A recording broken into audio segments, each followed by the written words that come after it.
అవసరం ఉందని చెప్పి మనం చేస్తున్నాను. అలాగే మా చంద్రబాబు నాయుడు గారు చూశాను, నేను రాత్రి చూసి చాలా ఆశ్చర్యపోయాను. నేను ఫస్ట్ టైం ఎమ్మెల్యేస్కి 9 మందికి మంత్రులు ఇచ్చారు. సాధారణంగా మంత్రి అంటే ఏం చేస్తారంటే అనుభవం చూస్తారు, ఎన్ని చూస్తారు కదా సాధారణంగా.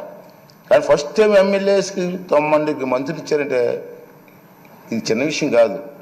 ఈ విధంగా ఆలోచన చేసేటువంటి చంద్రబాబు నాయుడు గారికి, పవన్ కళ్యాణ్ గారికి కూడా మనకు ధన్యవాదాలు చెప్పి, వారు ఏ ఆలోచనతో ఇచ్చారో దాన్ని సబూగా జరిపించడం కోసం మనందరూ కూడా ప్రయత్నం చేయవలసినటువంటి అవసరం ఉందని చెప్పి మనం చేస్తున్నాను.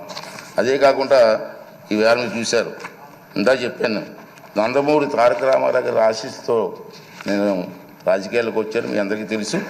గత 42 సంవత్సరాల నుంచి కూడా ఓటమి ఉండొచ్చు, గెలుపు ఉండొచ్చు, ప్రజా జీవితంలో గడిపాం. నాకు జీవితాన్ని ఇచ్చింది తెలుగుదేశం పార్టీ. అందుకే అప్పుడప్పుడు చెప్తుంటాను, నేను బతికి ఉన్నంత కాలం కూడా తెలుగుదేశం పార్టీ జెండా కప్పుకొని చచ్చిపోవాలనుకుంటాను తప్పించి వేరే ఆలోచన మాకు లేదు. నిజంగా నాకు జీవితం ఇచ్చింది. ఆ మాట అంటాడు కొంతమంది, ఆ మాట ఎందుకంటూ ఉంటారు. సరే, ఏ పదవిలో ఉండవచ్చు, నేను ఏ కుర్చీలోనే కూర్చోవచ్చు, నాకు జీవితాన్ని ఇచ్చిన వాడిని మర్చిపోతామా? అదే నా భావన. అదేవిధంగా మనందరూ పనిచేయవలసిన అవసరం ఉందని చెప్పి మనం చేస్తూ, అలాగే మీరందరూ కూడా నేను కోరేది ఏంటంటే, మీరు కొన్ని కార్యక్రమాలు ఇస్తారు ప్రజలు మీకు. ఆ కార్యక్రమాలని హౌస్లో ఏ విధంగా ప్రజెంటేషన్ చేయాలా? ఇది హౌస్లోకి వచ్చాం, కూర్చున్నాం, వెళ్ళిపోయాం, అది కాదు ముఖ్యం. ప్రతి కార్యక్రమానికి కూడా పద్ధతి ఉంది.